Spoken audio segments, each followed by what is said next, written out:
오늘도 우리 삼부 예배 오신 성도님들에게 우리 은혜가 또 찬양이 가득하길 간절히 바랍니다.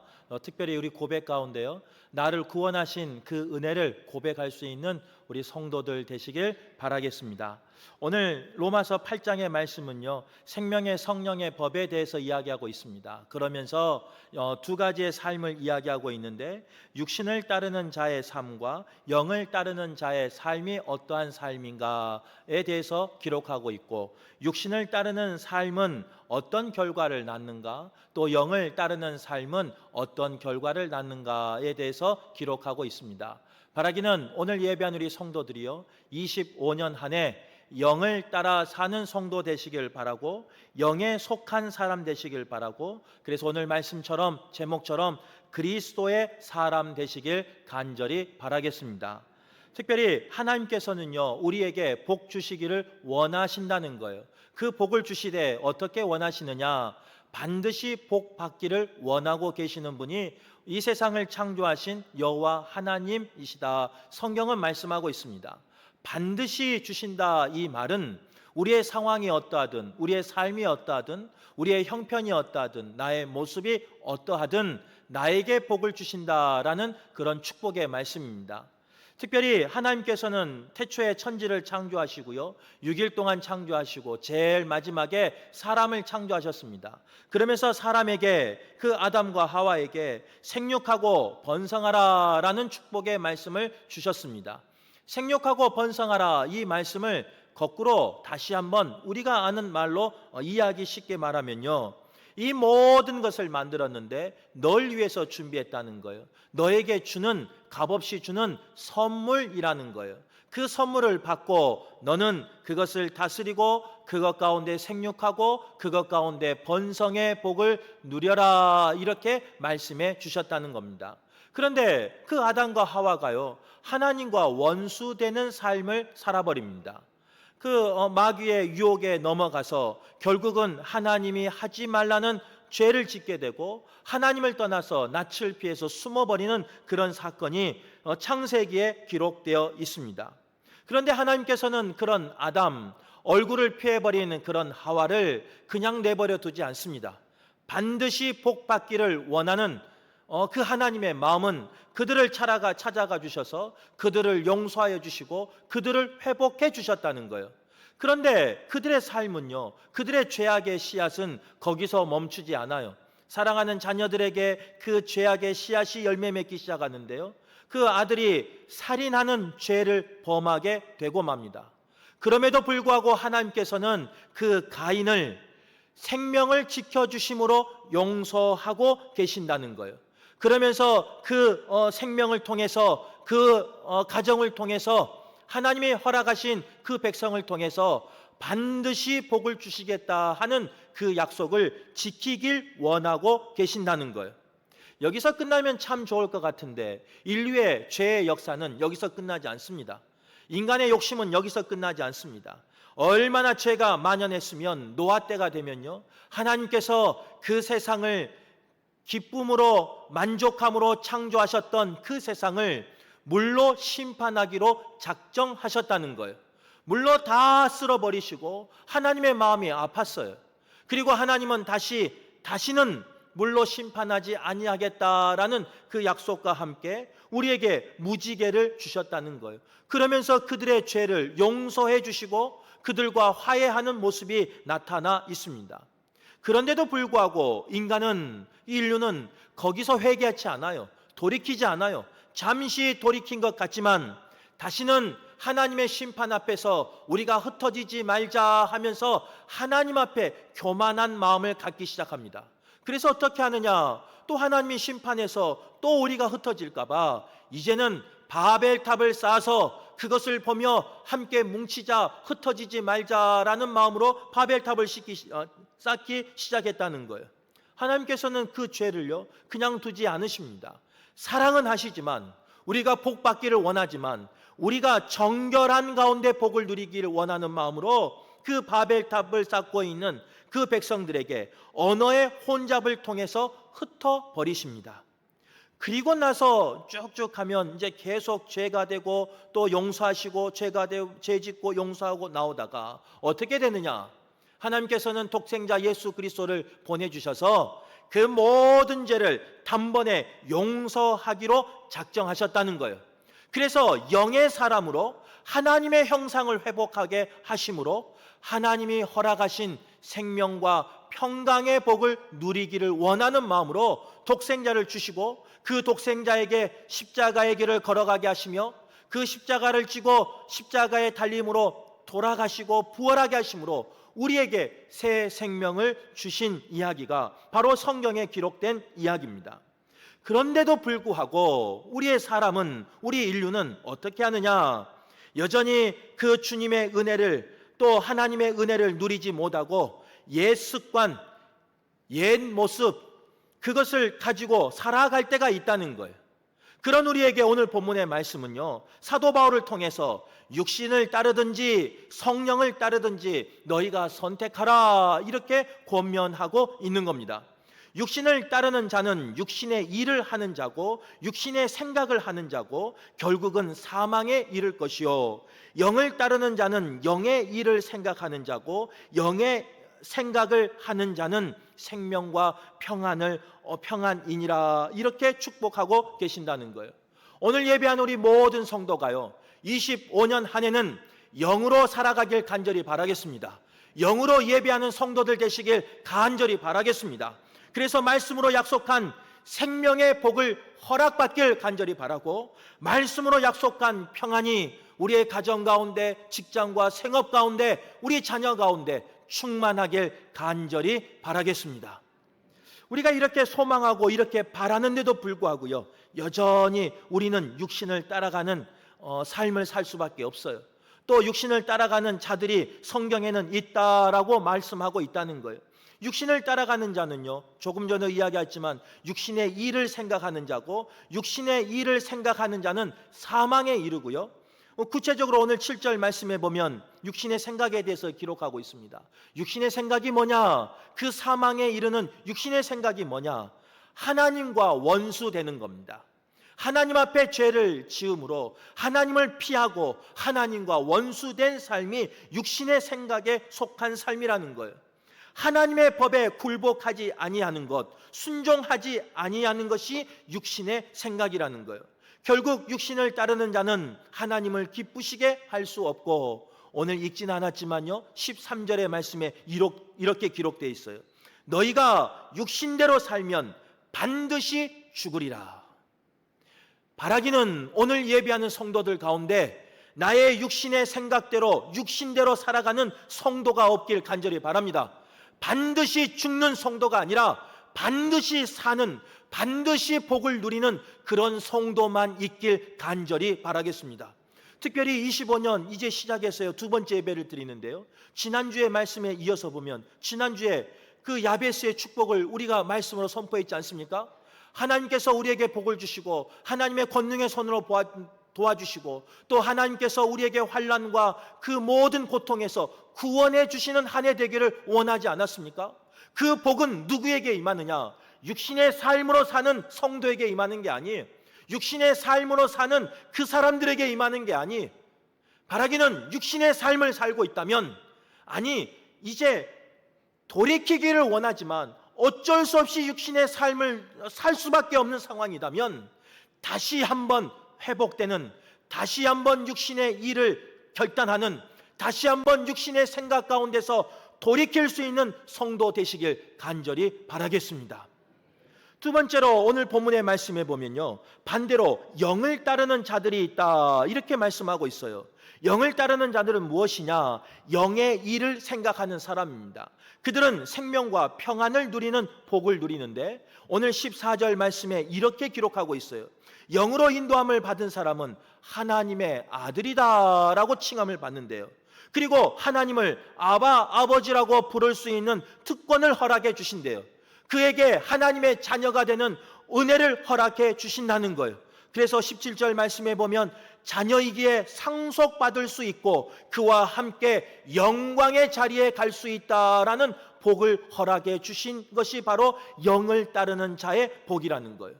오늘 예배한 우리 성도들이요, 올 한 해 영으로 살아가길 간절히 바랍니다. 영으로 살아내시길 간절히 바랍니다. 그래서 하나님의 자녀가 되시고 하나님의 자녀가 누릴 복을 누리며 살아가는 성도 되시길 간절히 바라겠습니다.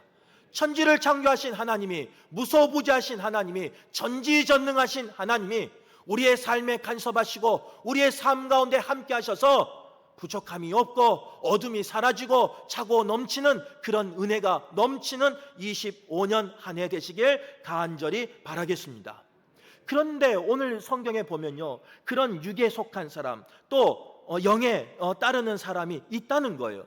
대표적으로 육신에 속한 사람은요, 구약에서 보면 사울 왕이 육신에 속한 사람입니다. 영에 속한 사람을 구약에서 찾으면 다윗 왕이 영에 속한 사람이라고 할 수 있습니다. 물론 다윗 왕은 우리가 알고 있는 것처럼요, 영에 속해 있었지만 때로는 삐끗하여 육신의 정욕과 육신의 안목의 정욕을 따라서 범죄할 때도 있었습니다. 하지만 나의 죄를 고백하고 자백하고 하나님 앞에 나아갈 때 하나님은 그 죄를 용서해 주셨다는 거예요. 다시금 육신의 삶 가운데 영의 삶으로 바꿔주셨다는 거예요. 우리의 삶이 그런 삶 될 수 있길 바라요. 때로는 내가 육신의 길을 걸어가고 있을 때 하나님이 여러 모양으로 말씀하실 때가 있어요.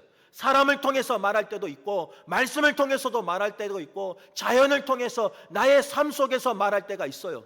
그것을 깨달아 아는, 그래서 육신의 삶에서 영의 삶으로 돌이킬 수 있는 저와 여러분 되시길 간절히 바라겠습니다. 오늘 그 사울은요 이랬어요. 우리가 알고 있는 사무엘상 10장의 말씀에 보면요, 하나님께서는 그 사울을 기름 부어 선택하셨습니다. 그리고 왕으로 책봉하였지만, 인정하였지만 그 백성들이 왕으로 인정하지 않아요. 10장에서는 왕으로 기름 부어 받았지만 왕으로 인정하지 않아요. 그런데 11장, 12장 그 말씀에 보면 하나님께서 그 사울에게 함께 하셔요. 하나님의 영이 함께 하심으로 사울이 나가는 전쟁마다 이깁니다. 사울이 나가는 곳마다 그곳에서 평화와 그곳에서 형통의 복을 누리는 것을 많은 사람들이 보게 된다는 거예요. 그러면서 13장 전에 보면요, 사울 왕이 인정받기 시작해요. 그 권위를 인정받기 시작한다는 거예요. 그런데 문제는 10장에서 기름 받아서 12장 정도 가서 인정받았는데 13장에서 무슨 사건이 일어나느냐? 하나님 앞에 불순종한 사건이 일어나요. 하나님과 원수되는 사건이 일어난다는 거예요. 13장의 말씀에 보면 블레셋과 전쟁을 앞두고 제사를 번제를 드릴 때, 예배를 할 때 그 선지자를 통해서 해야 됨에도 불구하고 사울이 먼저 조급한 마음에, 백성들이 흩어질까 봐 두려운 마음에 번제를 드리고 맙니다. 하나님이 명하신 방법이 아닌 자신의 욕심과 자신의 두려움 때문에, 사람을 두려워하는 것 때문에, 하나님을 두려워하지 아니하고 사람을 두려워하는 것 때문에 하나님과 원수되기 시작합니다. 2장 지나서 15장의 말씀에 보면요, 아말렉과 전쟁에서도 마찬가지예요.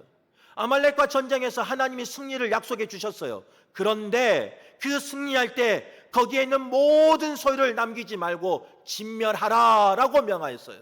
그런데 사울은 어떻게 했느냐? 좋은 것은 남겨두었습니다. 하찮은 것은 진멸하였습니다. 거기서부터 계속해서 삐긋삐긋하기 시작한 거예요.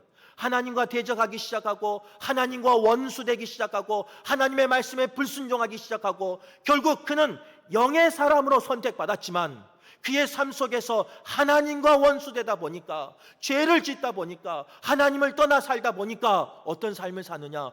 육의 사람으로 바뀌어버린 거예요. 육에 속한 사람으로 바뀌어버리는 거예요. 육신을 따르는 자로 바뀌어버리는 거예요.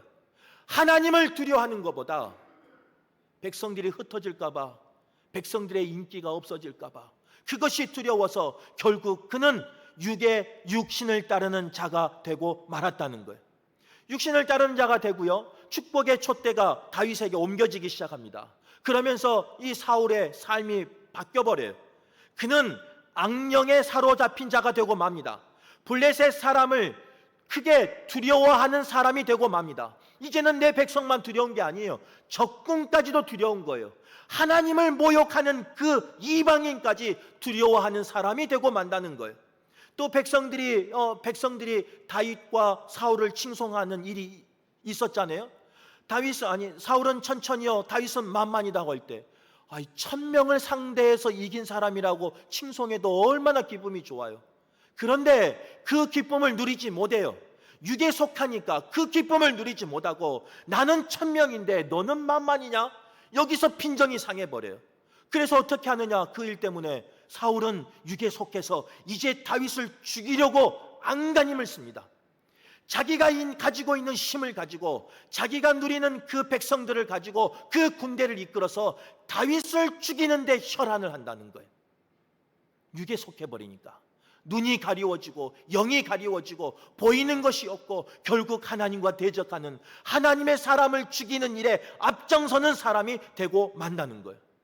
다윗만 죽이려고 한 게 아니에요. 사울은 육신의 사람이 돼서 어떻게 됐느냐? 다윗에게 음식을 주었던, 피난길에 음식을 주었던 그 제사장들까지 싹 죽여버립니다.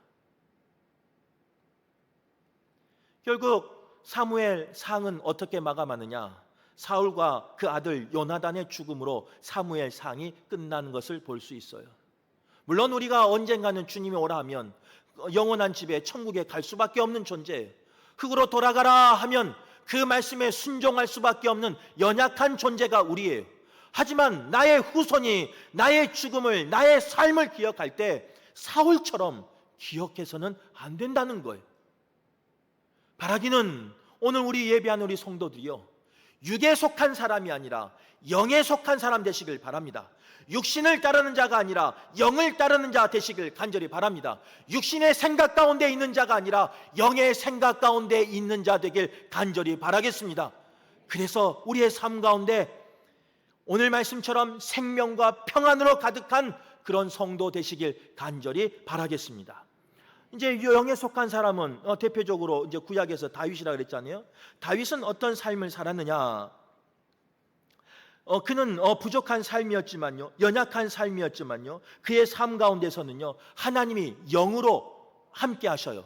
때로는 실수할 때도 있었어요. 때로는 삐끗할 때도 있었어요. 때로는 범죄할 때도 있었어요. 하지만 하나님께서는 그 영을 지키시사, 그 영을 맑게 하시사, 그 영 가운데 함께 하시사, 그 영이 하나님과 동행하는 영이었다고요. 그래서 사무엘상 24장과 26장에 보면요, 자기의 원수된 그 사울을 죽일 수 있는 기회가 2번이나 있었습니다. 우리가 알고 있는 것처럼 다윗은 죽이지 않아요. 그게 쉬운 일이에요? 남의 일이니까, 남의 왕 이야기니까, 남의 나라 이야기니까 그렇지. 만약 내 삶 가운데 나를 죽이려고 하는 사람도 아니고 나를 모함하는 사람만 내게 힘이 있다면, 내가 죽일 수 있는 힘이 있다면, 내게 죽일 수 있는 기회가 있다면, 내게 죽일 수 있는 그 약점을 쥐고 있다면 우리는 어떻게 하겠어요? 복수하며 내 감정을 쏟아내겠죠. 그런데 다윗은 그렇지 않았다고요. 다윗은 그 감정을 쏟아내고 복수할 수 있는 그 상황 속에서도 2번이나 그것을 넘겨요. 어떻게 넘기느냐? 하나님의 영으로, 그 맑은 영으로, 하나님과 교통함으로 영을 따르는 자의 그 모습을 가지고, 영의 생각을 가지고 그 감정을 넘겨버려요. 올 한 해 우리에게 그런 은혜가 있길 간절히 바랍니다.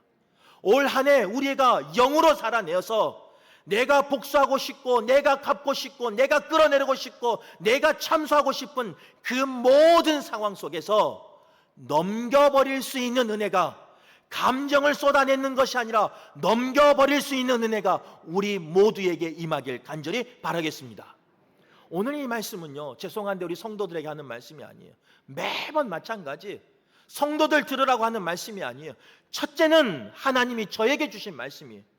우리 아내하고 가끔 이런 말을 해요. 이제 차를 타면서 왔다 갔다 하면서 이런 이야기. 집에서도 마찬가지고. 야, 성도들만큼 착하면 좋겠다. 성도들만큼 순전한 마음을 가지고 신앙생활을 했으면 좋겠다. 그런 마음을 솔직히 고백해요. 왜 그런가? 오늘 이 말씀 가운데 정말 영의 생각을 가지고 살아야 할 사람, 영의 일을 해야 될 사람, 영을 따를 자는 누구냐? 담임 목사인 저의 모습 아니겠습니까? 알고 있는데 말을 안 해서 그렇지. 솔직히 한 명만 변하면 우리 교회는 새로운 교회가 되는 거예요. 근데 그 한 명이 변하지 않잖아요. 저를 말하는 거예요. 오해하지 말고 들으세요. 그 한 명이 변하지 않아요. 감정을 쏟아내지 말아야 할 한 명이 있는데 그 한 명이 누구예요? 그래 감사해요. 새 가족이 있어서 저의 면목을 세워줘서 우리가 속으로는 다 알지 않아요. 담임 목사 아니? 겉으로는 거룩한 척해요. 겉으로는 열심히 하는 척해요. 성실한 척해요. 하나님 앞에 쓰임받는 종처럼 살아요. 목사 가운에 숨겨져서 정결한 척하고 살아요. 성도는 속아 넘어가는데 죄송한데 하늘에 계신 하나님은, 나의 머리카락까지 세신 그 하나님은, 나를 감찰하신 하나님은 속일 수가 없어요. 그 목사 가운데 숨겨진 그 인간적인 마음, 육신을 따르는 마음, 육신의 일을 하는 마음, 육신의 생각을 가지고 있는 그 마음, 여호와 하나님은 아신다는 거예요. 누가 뭐라 그래도, 누가 자랑해도, 누가 칭송해도 주님은 저의 모습을 알아요. 그러기에 두렵고 떨리는 마음이에요. 그러기에 오늘 말씀은 어느 누구에게 주신 말씀이 아니라 저에게 주신 말씀이라고 저는 믿어요. 바라기는 저도 오늘 이 말씀을 나에게 주신 말씀이라고 믿고 올 한 해 분명히 다짐하지만 몇 시간 뒤에 또 넘어질 사람이 저예요. 하지만 그래도 다짐해요. 넘어져도 다짐하는 거예요. 바라기는 오늘 예배한 우리 모두가요, 이 시간 영을 따라 사는 자 되기를 다짐할 수 있길 간절히 바랍니다. 나의 생각을 육신의 생각에서 영의 생각으로 바꿀 수 있는, 결단할 수 있는 성도 되시길 간절히 바랍니다. 저도 오늘부터 그렇게 살려고 작정할 거니까. 그런다고 또 이 수첩 가지고 다니면서 목사님 몇 날 몇 시에 몇 분에 육신의 일을 했어요, 어디서 봤어요, 또 뭐 했어요, 그러지는 마세요. 연약한 자니까. 저도 그렇게 살려고 노력할 거니까, 다짐할 거니까, 넘어져도 다시 한번 다짐할 거니까, 다시 한번 일어설 거니까, 우리 성도들도 25년 한 해 육신의 일 가운데 넘어져도 흔들려도 다시 한번 결단하며 일어서는 성도들 되시길 간절히 바라겠습니다. 우리의 예배 모습도 마찬가지예요. 우리가 산부 예배, 주님 앞에 예배하는 이 모습 얼마나 아름다운 모습입니까? 오늘같이 추운 날 그 잠자리에 있으면 얼마나 좋아요. 또 자녀들도 손주들도 찾아왔으니까 함께 즐기면 얼마나 좋아요. 오늘 하루 정도 밖에 나가서 즐긴다고 우리가 뭐 잘못되는 건 아니잖아요. 그런데 오늘 이 자리를 기억하며 하나님 앞에 예배하는 우리 성도들의 그 예배가 구별된 예배가 아니겠습니까? 거룩한 예배가 아니겠습니까? 정결한 예배가 아니겠습니까? 그런데 솔직히 한번 이야기해 보자고요. 앞에 있는 목사는 속일 수 있어요. 그러나 하나님은 속일 수 없어요.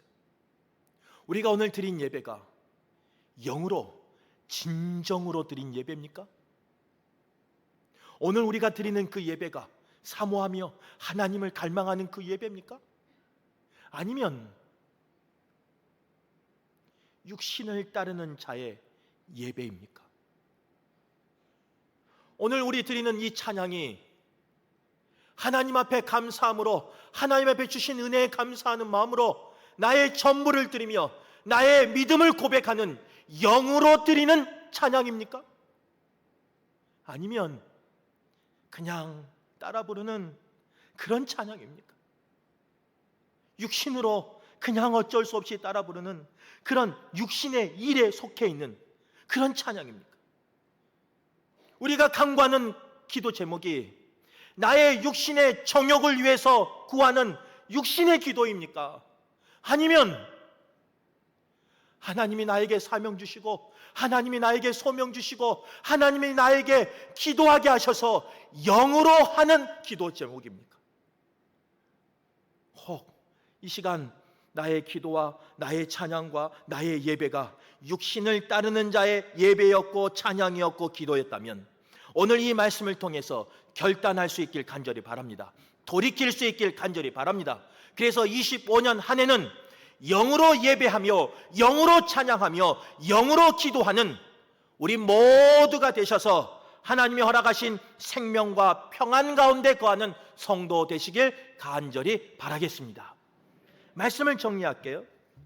말씀을 정리하면서 만나교회 김병삼 목사님이 예화로 한 것을 설교를 마치도록 하겠습니다. 한 성도가 천국을 갔답니다.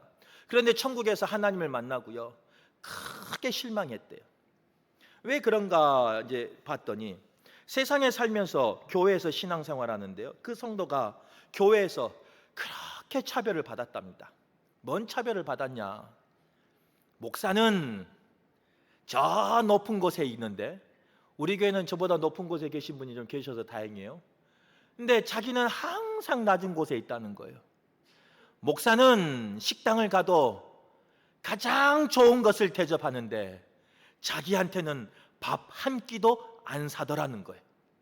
목사는 가끔 식당에 가면요, 자리가 예비되었고요, 그곳에서 맛있는 게 나오면은 계속해서 갖다 주는데 자기는 자리도 없고 줄 서서 마지막에 먹었는데 하나 더 달라니까 안 주더라는 거예요. 그게 성도와 목사의 차이랍니다. 그래서 그 세상에 살면서 그 성도가 그 목사 때문에 그렇게 차별을 받았다네요.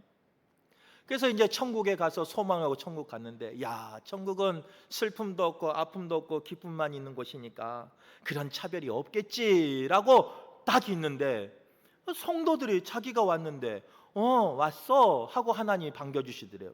그런데 조금 이상해요. 별로 이게 환대를 안 한 것 같아요. 또 다른 성도를 보니까 똑같이 하더래요. 그래, 위안을 받았어요. 다른 성도도 오니 왔어 반갑다 하고 이제 그 영원한 천국에 받아주셨대요. 그런데 목사님이 천국에 왔다네요. 그러니까 그 하나님께서요, 하늘 보좌에서 뛰어내려와 주고요, 그 목사를 끼어안고 반갑다고 그렇게 환대를 하다는 거예요. 천군 천사를 부르면서 같이 환영해 줬다는 거예요. 그것을 보고 이 성도가요, 하나님 앞에 얼마나 실망했는가. 내가 교회에서도 그렇게 차별을 받고 살았는데 천국에서도 이제 저 목사는 아니죠, 목사님 때문에 이렇게 차별받고 산다, 그렇게 했대요. 그래서 하나님 앞에 원망하는 마음을 가지고 하나님 앞에 따지듯이 물어봤대요. 하나님, 내가 저 세상 저 교회에서도 저렇게 차별받고 이렇게 차별받고 살았는데 소망을 가지고 천국에 왔는데 세상에 하나님도 성도인 저와 목사인 저분과 그렇게 차별을 하십니까? 이제 이렇게 따졌대요. 그랬더니 하나님이 이렇게 말씀하시더래요. 얘야, 그런 말 하지 마라. 목사가 오랜만에 천국에 왔다. 우스갯소리예요. 뼈 있는 소리예요. 천국은 그냥 가는 게 아니에요. 목사의 직분을 가지고 있다고 천국 가는 게 아니에요. 우리에게 직분이 있다고 천국 가는 게 아니에요. 내가 하나님 앞에 어떻게 쓰임 받았다고, 내가 어떻게 헌신했다고 천국 가는 게 아니에요. 믿음으로 가는 건데 그 믿음은 무엇으로 증명되느냐? 내 삶 가운데 무엇을 생각하고 사느냐가 증명된다는 거예요. 육의 생각을 하고 살면 육신의 열매를 맺을 수밖에 없고, 영의 생각을 하고 살면 영의 열매를 맺을 수밖에 없어요. 아무리 목사여도 아무리 직분자여도 영의 예배를 드리지 아니하고 영으로 나가지 아니하면 육신에 속한 자밖에 될 수밖에 없는 거예요. 바라기는 25년 한 해 우리가 간절히 드린 이 예배가, 간절히 감사하며 찬양하는 그 찬양이, 우리의 간절한 그 기도 제목이 영으로 하는 예배 되시길 바라고, 기도 되시길 바라고, 찬양 되시길 간절히 바라겠습니다. 그래서 하나님 앞에 기억되며 하나님이 허락하신 그 생명과 평안을 받는 성도 되시길 바라고, 저 천국에서 다시 만날 수 있는 우리 모두가 되시길 간절히 바라겠습니다.